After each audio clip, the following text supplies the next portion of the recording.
The Honorable Speaker, I'm quite impressed by your speech there. The concern that I have is the possibility of another disastrous nuclear war. And we came very close to that because of the differences between Iran and Israel. What I often wonder is why there cannot be a world summit. You know, we often have a world summit to resolve the economic problems. If there was an economic disaster, then there is a conference at the world level where America, Germany, Japan, they all get together. Why is it not feasible to have a similar summit meeting with only one objective in mind, that no matter what, there will be no war, no nuclear war whatsoever? Is it unrealistic to expect something like that? Well, I'm writing a book at the moment which will about religion and violence.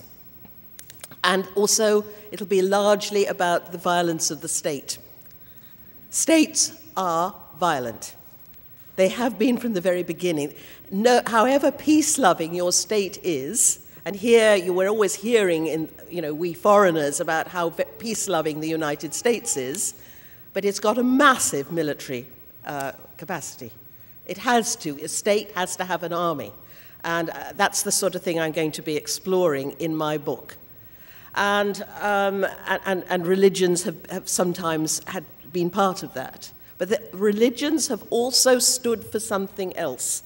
In every single major tradition, there have been people who've said no to this imperialistic ideology, whether these imperialists are Persians, ancient Persians, or Britons, or Romans, or Byzantines, or Muslims, your Muslim empires. No, they said, we'll go, there's another way.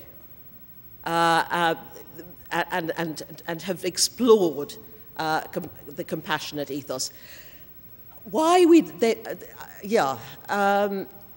think peace is an urgent necessity. In the old days, war could be very profitable.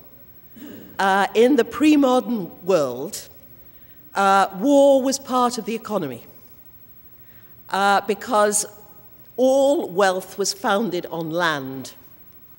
The only way to increase your gross national product was to get more land from somebody else and more peasants to farm it. So war was part of the economy. So was plunder and getting spoils. It was part of it.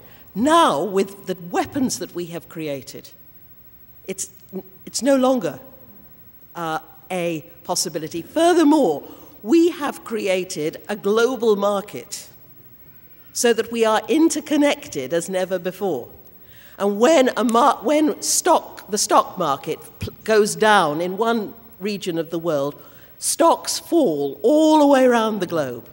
When a British bank, as it did a few years ago, failed, there were had bad effects in China and here in the United States. We are linked together with the world on the World Wide Web.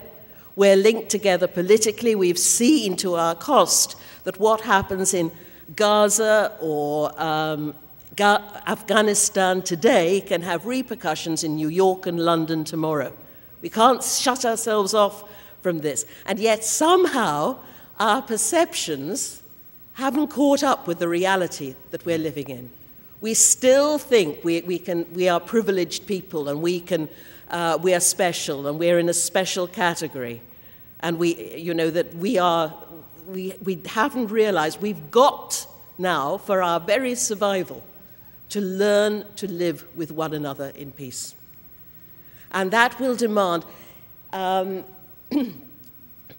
pleased that businessmen are taking hold of the Charter, because while politicians won't listen to people like you or me or even Imam Majid always, they will listen to business people. Because the whole of our economy is based on the market and on trade and all that. So I have great hopes for my business people. Let's go at it that way. And politicians are not necessarily the right people to make peace, in a way. I was having a chat in the car coming down with these two gentlemen from, what is it? The people who are the film people. UPF, the wonderful Islamic film company. We were doing some fundraising this weekend for them.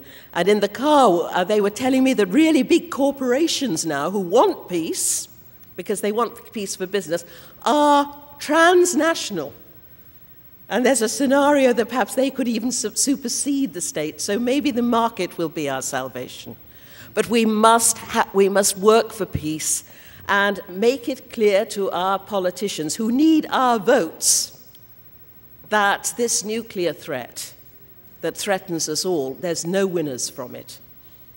And that we must, if we're to come to terms rationally with the reality that we're living in, we must learn to relate with respect to other people, all peoples, because we are bound together whether we like it or not. We cannot live without each other anymore.